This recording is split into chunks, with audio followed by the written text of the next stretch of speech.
മണി chain തട്ടിപ്പുമായി ബന്ധപ്പെട്ട തൃശൂരിൽ ഹൈറിച്ച് ഓൺലൈൻ ഷോപ്പിയുടെ ഓഫീസുകളിലും ഉടമയുടെ വീട്ടിലും ED റെയ്ഡ്.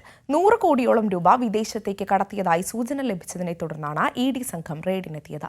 ED ഉദ്യോഗസ്ഥർ വീട്ടിലെത്തുന്നതിന് മുൻപായി കമ്പനി ഉടമ പ്രതാപനും ഭാര്യയും ഡ്രൈവർക്കൊപ്പം വാഹനത്തിൽ രക്ഷപ്പെട്ടതായും സൂചനയുണ്ട്.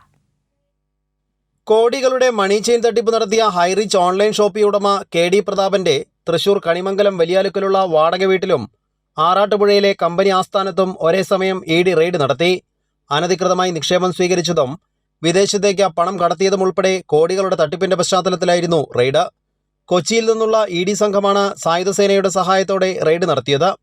ഹൈറിച്ച് കമ്പനി നടത്തിയ 1630 കോടിയുടെ തട്ടിപ്പ് കേരളം കണ്ടതിൽ ഏറ്റവും വലിയ മണി ചെയിൻ ഓൺലൈൻ തട്ടിപ്പാണെന്നാണ് പോലീസ് റിപ്പോർട്ട്.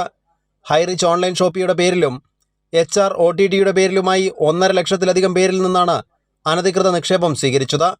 മണി ചെയിൻ തട്ടിപ്പിനെ തുടർന്ന് നേരത്തെ അറസ്റ്റിലായിരുന്ന കമ്പനി ഉടമ KD പ്രതാപൻ ഈയിടെയാണ് ജാമ്യത്തിൽ പുറത്തിറങ്ങിയത്.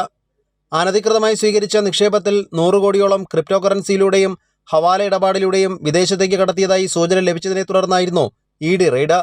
കമ്പനി ഉടമയായ പ്രതാപനെ അറസ്റ്റ് ചെയ്യാനുള്ള ലക്ഷ്യവും ED സംഘത്തിനുണ്ടായിരുന്നു.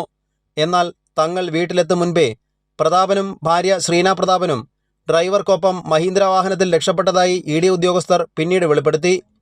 കൈരളി ന്യൂസ്, തൃശൂർ.